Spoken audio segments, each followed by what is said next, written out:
Hi, my lovely friend. Hello, Dumela. I have in my hand the Constitution of the Republic of South Africa. Gaslighting myself in the name of exam prep. You must study before you become critical. Study while you're still unaware. Study fresh from matric. Study while you're still a bit dumb so that these things can go through. Currently, I must study this book like it is the truth and it is reflected in our society. And because I must write the exam and I must pass, I must study this thing and I must make my mind believe it to be true. Please define gaslighting. I'll wait. Please define gaslighting. Because you read this thing and you're like, hi, no. Anyways, so this is the Constitution of the Republic of South Africa. I don't know what you know about it, but I'm gonna have just random quick chats. You can download this book. It's about 170 pages. It's usually free, where there's like legal, human rights activists, whatever the case may be. They are free. They are free. I get to why every citizen asna buy, but they have like that little blue Bible. Anyways, I'm gonna start with the preamble of the Constitution. We, the people of South Africa, recognize the injustices of our past, honor those who suffered for justice and freedom in our land, respect those who have worked to build and develop our country, and believe that South Africa belongs to all those who live in it, united in our diversity.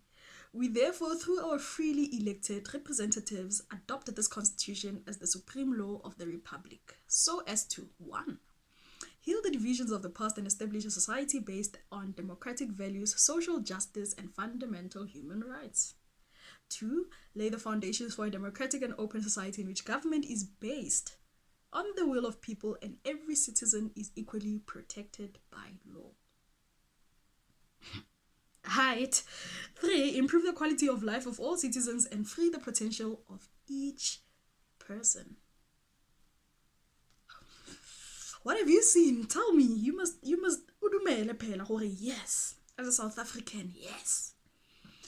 Build a united and democratic South Africa able to take its rightful place as a sovereign state in the family of nations. Family of nations, Kilma.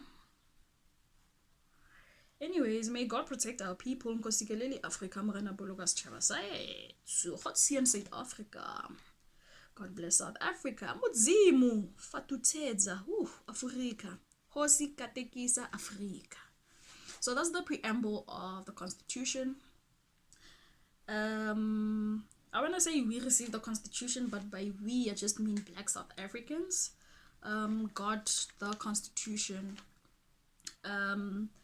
post-apartheid as they were looking into a new way to coexist on the land, and of course everything that we just mentioned in the preamble, to correct the injustices of the past, to also help Botintswalo, alright, to catch up. And then everybody has I would almost want to say right, but everybody is free to express their potential. And so some of the instruments that we have seen in the past 30 years, never mind, think of your own life. How has government affected your life and political policies and landscapes and all of those things? How have politics affected your life? So this is what we know. We know that it was apartheid. We know that South Africa was colonized for about 400 years before apartheid. Apartheid existed for a couple of decades, and then democracy stepped in. When democracy stepped in, some of us were only being born 1994. Rema born free, so we are the actual Tintswalos. We are like the second wave of Black people or Black children to be integrated into white society. So that means personally I have seen and experienced, you know how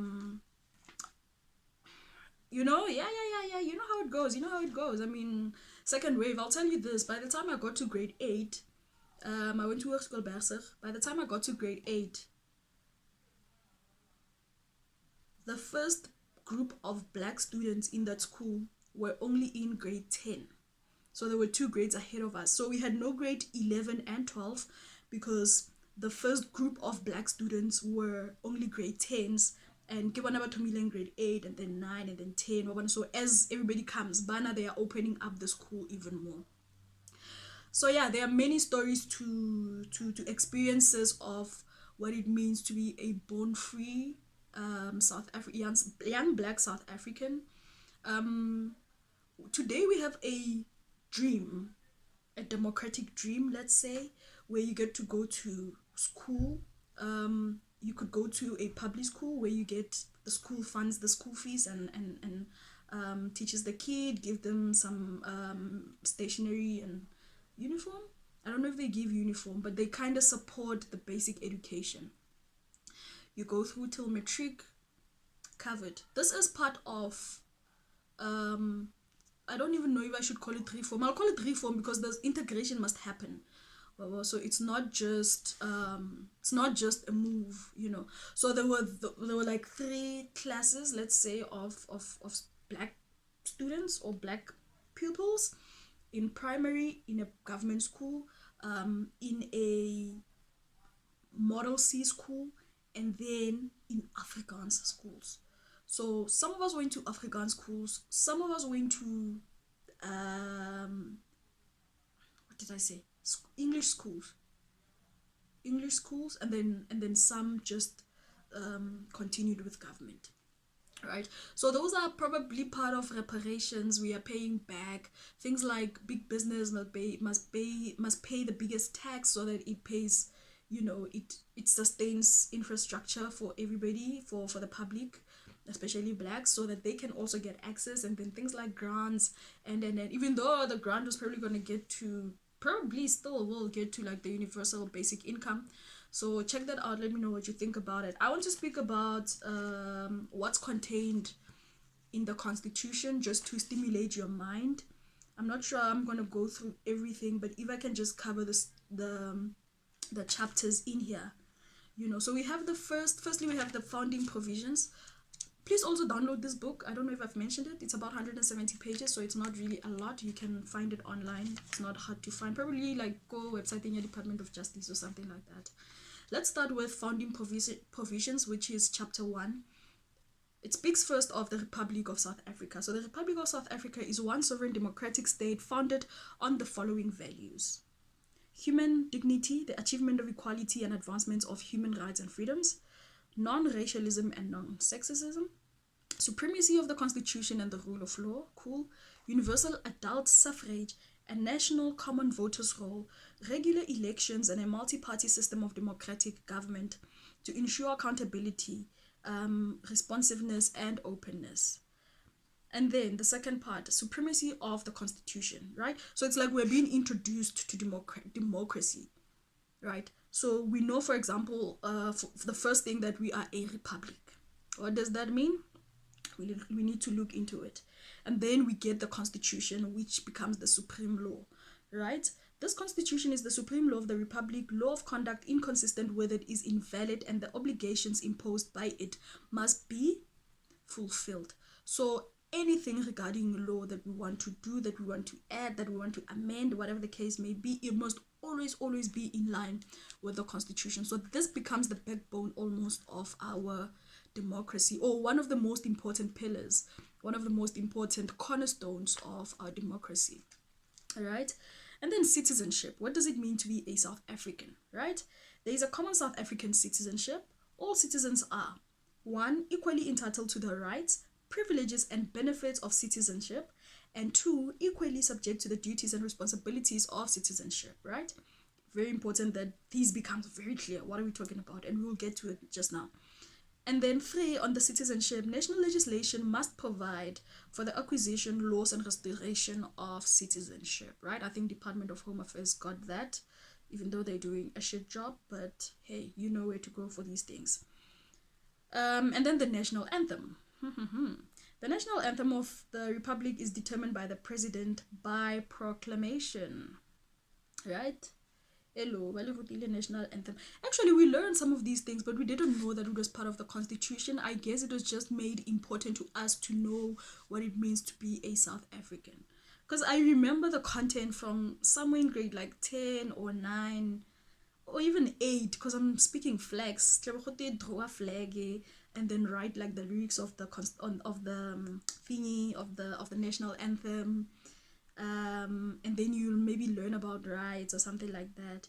But we didn't know that they were deconstructing the Constitution. Sometimes I always try to figure out, where did I learn the things that I know about how to live? And literally, like, who taught me that what is wrong and what is right?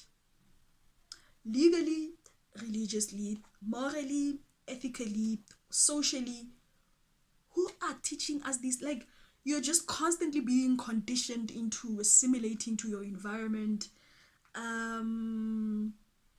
Yeah, and the next thing you know, you're just living life with these rules that you're not really sure where you got them from. You never studied like the Constitution, for example, so you're just like, what the hell?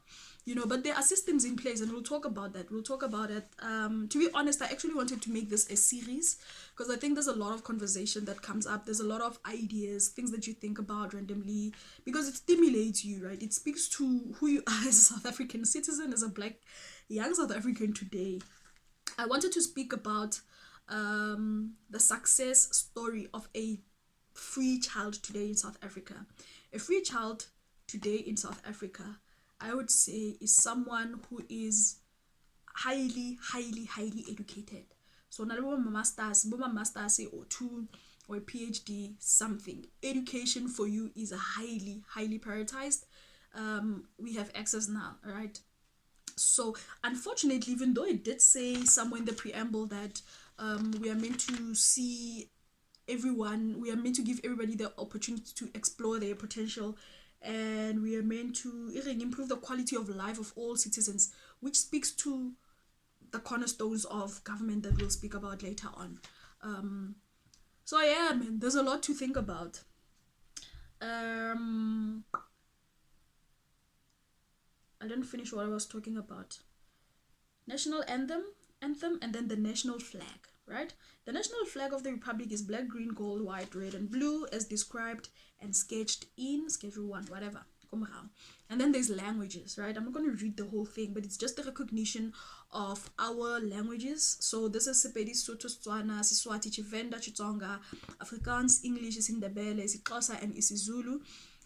And then it speaks about other languages here, all official languages, the Khoi, Nama, and Sign languages, and sign language. And then it speaks about promoting and ensuring respect for all languages commonly used by communities in South Africa, including German, Greek, Gujarati, Hindi, Portuguese, Tamil, Telugu, and Urdu, right? And Arabic, Hebrew, Sanskrit, and other languages used for religious purposes in South Africa. So religious purposes, we'll talk about it on another day as well. So while we're still here, it's a very simple piece, right? For you to be a republic, you need a constitution, you need citizenship, you need national anthem, you need a national flag, and then we need to recognize your languages. Was not Bophuthatswana on that mission? They had a national anthem, awesome, very beautiful. I think a Pala national anthem, to be honest. What else? Bophuthatswana had its own flag. Bophuthatswana had its own land demarcations. And then they had their own infrastructure, their own government, their own departments, police, hospitals, schools, religious buildings, na. So they were onto something. And while we're at that, maybe we should discuss Rania as well. Well, we're not going to discuss it, but just this part to say you are allowed as a group of people.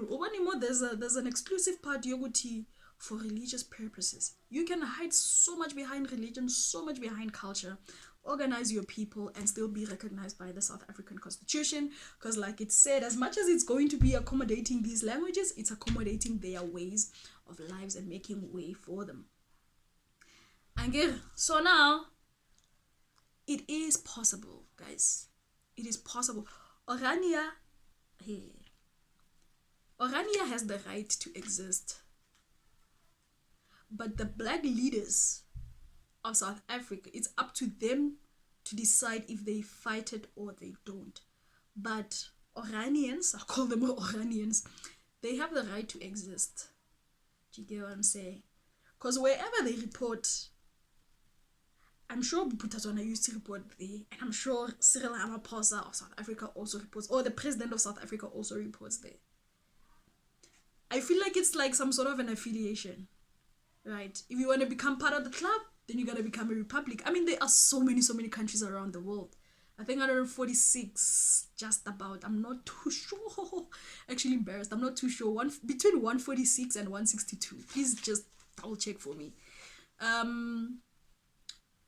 But not all of them are democratic. I mean, are republics. Not all of them are what we are not really recognized. A lot of them are not in clubs. You know, I mean, we have different people doing their own thing. You know, from the evolution, from the development of old ancient civilizations. And we know we had civilizations around the world, you know, but as things changes and as people, civilization, you know, social, we're trying to make things better. However, though, at that point in time, other people have also discovered power over people by that point in time. So, let's speak about chapter 2, the Bill of Rights. In fact, I think let me just read all the chapter headings and then we can do the rights, and then I'm gonna stop there. So we have chapter 1, and founding chapters that we just spoke about, and then we have chapter 2, the Bill of Rights, that I'll speak about just now. And then we have chapter 3, cooperative government, and then we have chapter 4, which is parliament. Chapter 5, the president and national executive. We have chapter 6, which speaks to provinces. We have chapter 7, which speaks to local government. Chapter 8, which speaks to courts and administrative law, or justice, administration of justice. And then we have chapter 9, state institutions supporting constitutional democracy. And then we have chapter 10, geez, what's going on with my tongue? Public administration. And then we have chapter 11, security services. Chapter 12, traditional leaders. Chapter 13, we have finance. Chapter 14, we have general provisions, which speaks to national flag, geographical areas of provinces, oaths and solemn affirmations, election procedures, functional areas of concurrent national and provincial legislative competence. We have functional areas of exclusive provincial legislative competence. We have transitional arrangements, very important. And then, we have other things here, the amendment, the fella. Let's quickly speak about the Bill of Rights. I'm just going to read through. I'm not going to say anything, and then I'm going to shut the video down. Damn it. It's about 4 pages, 5 pages, 6 pages, 7, 8, 9, 10, 11, 12, 13, 14, 15, 16. Yeah, it's quite a bit. So I'm just going to maybe read the headings or read what's important. I have 2 minutes, 3 minutes, whatever. Let's go. The rights. The Bill of Rights is a cornerstone of democracy in South Africa. Cool. It enshrines the rights of all people in our country and affirms the democratic values of human dignity, equality, and freedom. Awesome. The state must respect, protect, promote, and fulfill the rights in the Bill of Rights. Cool. The rights in the Bill of Rights are subject to the limitations contained or referred to in Section 36 or elsewhere in the bill. We'll get to it. Then we have the application of the Bill of Rights. And then we have equality. Maybe let's read a bit of equality. Everyone is equal before the law and has the right to equal protection and benefit of the law. Yeah, you have the right. Access. Equality includes the full and equal enjoyment of all rights and freedoms to promote the achievement of equality. Legislative and other measures designed to protect or advance persons or categories of persons disadvantaged by unfair discrimination may be taken. Sharp. The state may not unfairly discriminate directly or indirectly against anyone on more grounds, including race, gender, sex, pregnancy, marital status, ethnic or social origin, color, sexual orientation, age, disability, religion, conscience, belief, culture, language, and birth. No person... come on. We live in the most unequal society. Go figure. No person may unfairly discriminate directly or indirectly against anyone on one or more grounds in terms of subsection 3, which we just read now. Sex, pregnancy, marital status, race, religion, conscience, belief, all those things, cultures. National legislation must be enacted to prevent or prohibit unfair discrimination. Discrimination on one or more of the grounds listed in subsection 3 is unfair unless it is established that the discrimination is unfair. Then we have human dignity, right? Then we have life. Everyone have the right to life. When it comes to human dignity, everyone has inherent dignity. I get the inherent because before 1996, fam, I get the dignity and the right to have their dignity respected and protected. This is by the government and by people, other people, or any state, or anything, entity must respect human dignity. Everyone has the right to life, by the way. Freedom and security of persons. Everyone has the right to freedom and freedom. Everyone. Anyways, I'm gonna start here with the freedom rights and security of the person. And while I read these, I want you to think back to like 2019. In your head. Tell me some of the protected rights for your security. Everyone has the right to freedom and security of the person, which includes the right not to be deprived of freedom arbitrarily or without just cause, not to be detained without trial, to be free from all forms of violence from either public or private sources, not to be tortured in any way, not to be treated or punished in a cruel, inhuman, or degrading way. Everyone has the right to bodily and psychological integrity, which includes the right to make decisions concerning reproduction, to security in the control over their body, not to be subjected to medical or scientific experiments without their informed consent. Anyways, let's move on to slavery, servitude, and forced labor. No one may be subjected to slavery, servitude, and what's again? This other lady go TikTok. I think she's studying gender relations or something like that.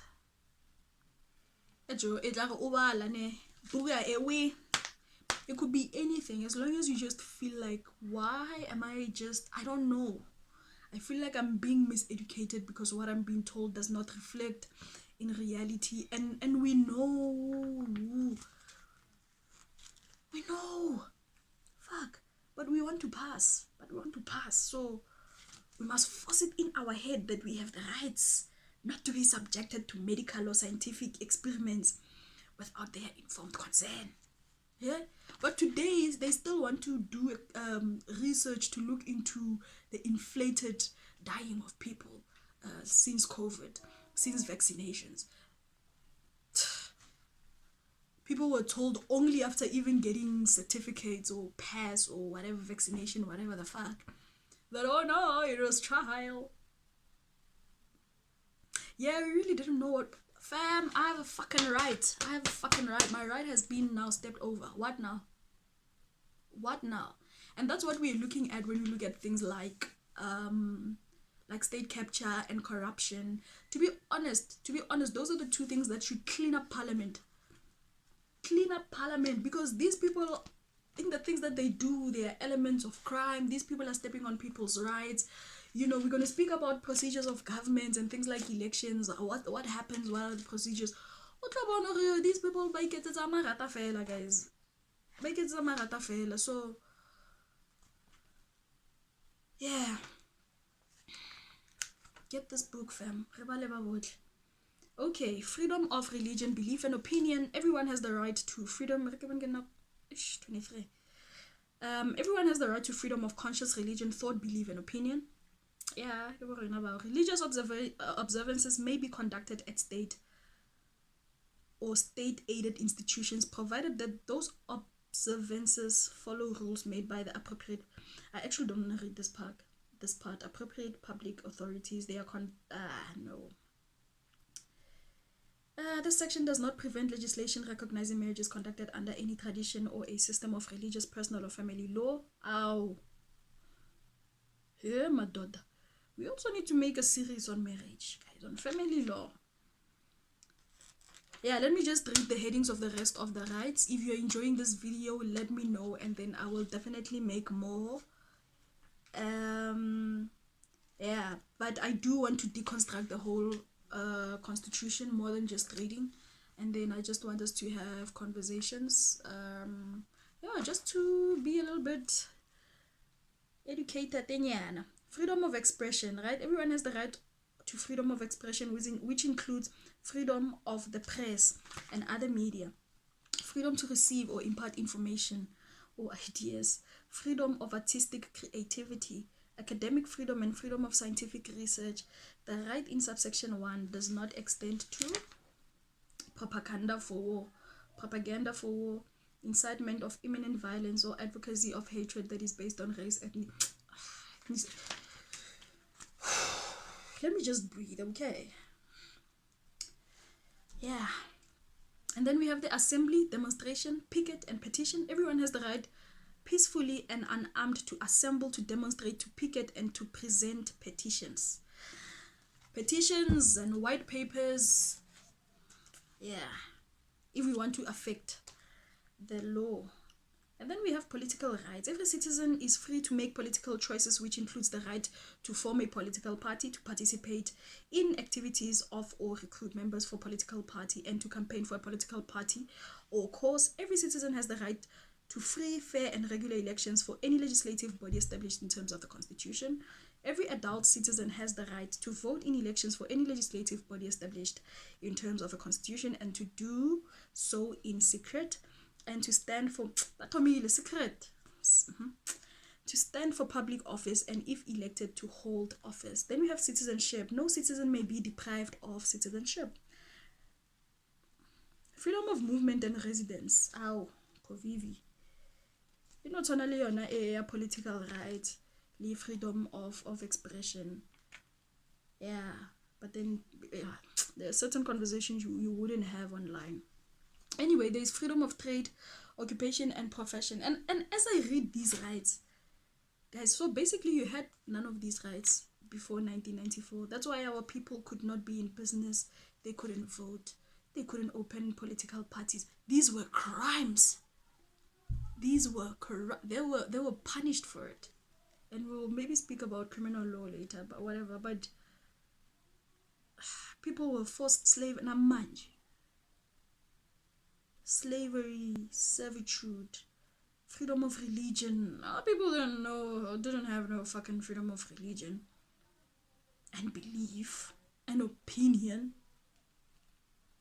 Freedom of security. Bruh, they dismantled your whole family setups and whole clans and displaced you everywhere in the country where you could barely survive. Location for fucking labor. Rights and application, equality. Anyways, labor relations, everyone has the right to fair labor practices. Every worker has the right to form and join a trade union, to participate in the activities and programs of the trade union, and to strike. Every employer has the right to form and join an employer's organization and to participate in the activities and programs of an employer's organization. Guys, labor relations, good contract guys. And then environment. Everyone has the right to an environment that is not harmful to their health or well-being. And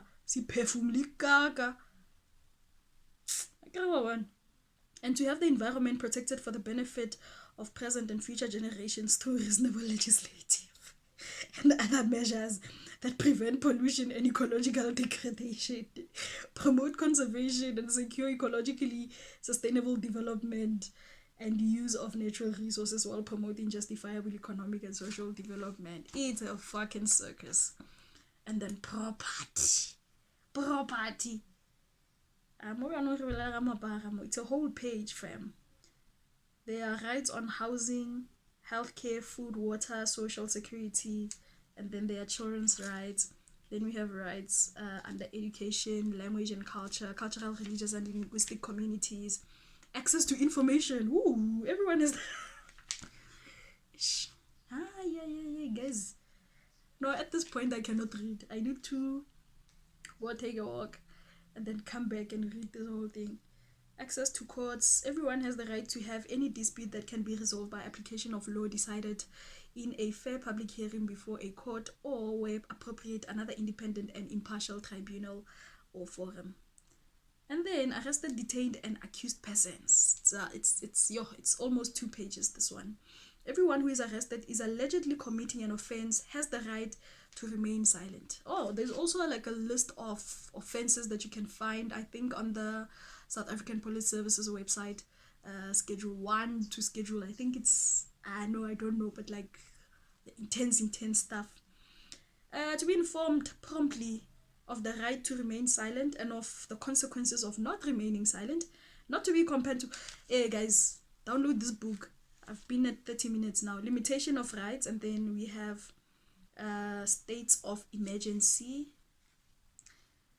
table of non-derogable rights, derogable rights. So we cannot reduce these rights. So we can, they are workable. Equality, human dignity, life, freedom and security of the person, slavery, servitude and forced labor, children, and then arrested, detained and accused persons. Those are the things that we cannot overlook. Whenever anyone is detained without trial in consequence of a derogation of rights resulting from a declaration of a state of emergency, the following conditions must be observed. An adult family member or friend of the detainee must be contacted as soon as reasonably possible and informed that the person has been detained. Yeah, more. Guys, do you want this information? Anyways, so the rest of the chapters I have highlighted in the beginning of the video, where I was speaking about the chapters, what's in the book and what more you can find out. You know, composition of parliament, legislative authority of the republic, national legislative authority. I'm just going to read headings now just to stimulate you, but I'm practically done with this video. National legislative authority, joint rules and orders and joint committees, right? So we are in parliament now. This is chapter 4, and then we speak about the National Assembly, the composition, the memberships, oaths and affirmations. We speak about the duration of the National Assembly, the dissolution of National Assembly before expiry of its term. We speak about sittings and recess periods, speaker and deputy speaker. We speak about decisions, rights of certain cabinet members and deputy ministers in the National Assembly. We speak about the powers of National Assembly. Guys, this is page 29. This book is 175 pages long. Evidence or information before National Assembly. Privilege, okay. I think we must move on from Parliament now. Composition of National Council, allocation of delegates, permanent delegates. All of this is important, right? We must come and look at it together, especially because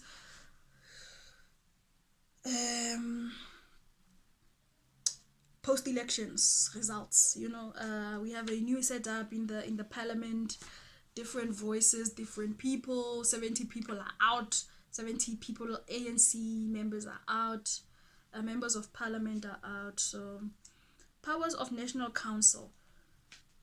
So what I like about these elections, to be honest, I didn't vote. I feel guilty. I just feel like I could have done better, but for the most part I am apolitical. I don't believe in the political system, to be honest. I don't really believe in the political system much, but I do understand perfectly how you can use it to improve your life. I understand perfectly how to use the system to your advantage without being necessarily consumed by it. We know people who live outside of the system because the system has so many limitations. So yeah, I think the conversations are gonna get more interesting. Maybe you, like me, will become politically conscious as we, you know, go on this journey together. I'm not really politically literate. That's one of the reasons I do not vote. I'm like, I don't know what I'm doing. I'm not about to involve myself in this. And then you learn about the fact that Department of Justice, could it be DOJ? There's a certain department that has a budget of 2.2 billion to educate people politically. And you know, as soon as the better we all know certain things about the Constitution and who you are as a South African, the more voice we can have, the more platforms we can have on social media, the more involved we can get in things like decision making. And policy making also. I mean, we speak about, we are the post-94 kids, right? We have something to say. The baby boomers, our parents, have something to say. and then we have something to say for our children, the next generation. And then Matuke Libona, they are in the mix. So we need to raise the political consciousness of South Africa, because this is the route that Abba Mandela and the squad took. This is what they took, so it's up to us what we do with it moving forward. One of the only things that we could do now is to vote, and a lot of young people did not vote. However, though, I love the fact that there's online conversations about what's going on in the country. So people get to engage, people get to be stimulated, people get to be educated here and there about certain things they didn't maybe understand. Because I don't know, man, politics looks like, I don't know, it looks like this whole thing that people will struggle to make sense of, but only because of they're being fucked with, the people who lead you do not believe in their own leadership for you. Get what I'm saying? If they were to get the same services and deal from themselves to themselves, they really wouldn't take it. So yeah, man, it's an opportunity for us to raise the political consciousness of young people today and see how we can effect change. You know who I hate? Okay, I don't hate, but people who are like, oh no, politics don't affect my life. Okay. Perfect, didn't swallow. Perfect. There's parliament, there's bills amendments. If you want to amend bills, what must happen? And this is very important because now we have what do we call those independent candidates that can go into parliament. You want to know what's going on in parliament because you must have one of your representatives in parliament. So you want to know what's going on, you want to know what's in your best interest.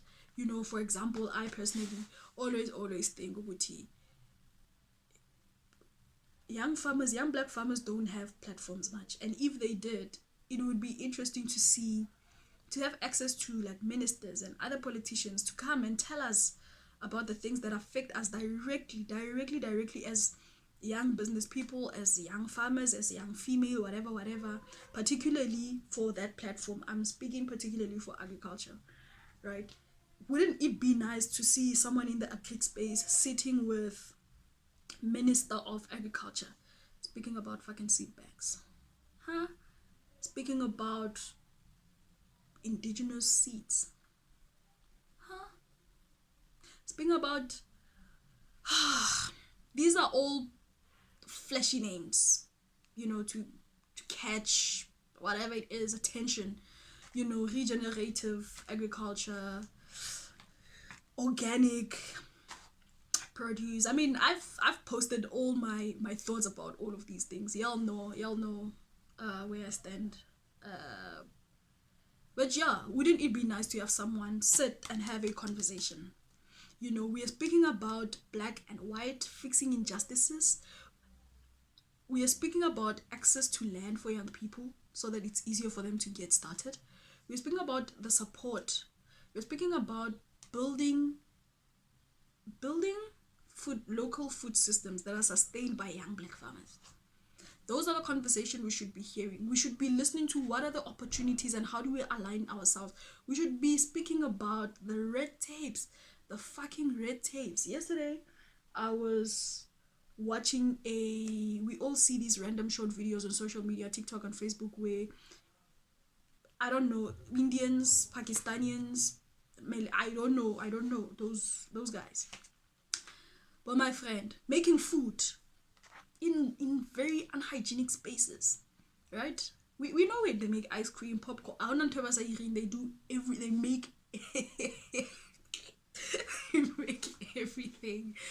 They really make everything. And when you look at the environment in which they operate, foodstuffs, we're like, whoa, nah, I'm not going to eat that. But then we have a crisis in South Africa of Pakistani guys with tuck shops. Pakistani. with counterfeit goods that they make themselves, which are dangerous mostly to our consumption. Yet we're not a local young black South African who's trying to develop a product. Sorry, you must go through hoops, bruh. You must get SABS approved. You must go to the CSIR. Sorry, I'm so sorry. You must go to the CSIR to test your product. They must come and see how you process your thing so that they give you a certificate for your processes. They also need to certify things like your kitchen. If you're working from a kitchen to make, could be anything. They need to certify the kitchen, the facility itself. And then they need to certify the core ingredient of whatever it is that you use in your product. Could be anything. If you're making beauty products from aloe, they have to test that aloe itself and see if it's safe as a base ingredient of your product. And then you must do your concoction, and then they must test that, and then they must test it on skin again. Kana go setso kawan le bo 45,000. Maybe we did a branding yana mo ba o file le nutritional value creating yana mo tlotle we tsentse ko barkeng on your branding and packaging. So those are some of the struggles. There are many struggles, and I had a point to this. I just forgot. Sorry, I really forgot. But yeah, man, that's what's up. Young people need to get more involved. Sometimes I look at young people today, and I'm like, this is another thought I had that I didn't finish, a point that I didn't finish. The dream of a dream of a young black person today born in a democratic country. I had stopped where they go to school, primary school, basic education, so grade 1-2 metric. They finish, then you can get your NSFAS and go study further. If you do well, then you can maybe get a job. Once you have a job, then maybe you can start paying back. But we know that jobs are not very available. So that's what's up. If not that, then you have the alternative of business. Post-matric, you can go right into business. There are many programs that educate you on business, on workshops, short programs like in finance and marketing and some of those things. And then there are funding houses. And then you can be funded from any level, from seed, from idea, and then all the way to maybe if you want to industrialize and some of those things, of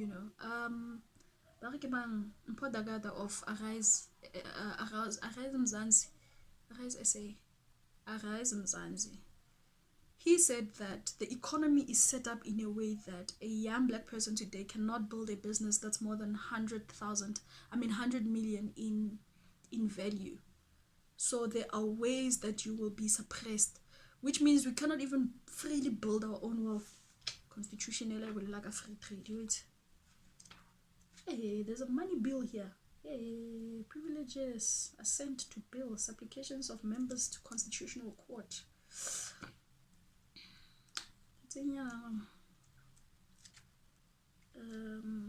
Bill of Rights, trade. Okay.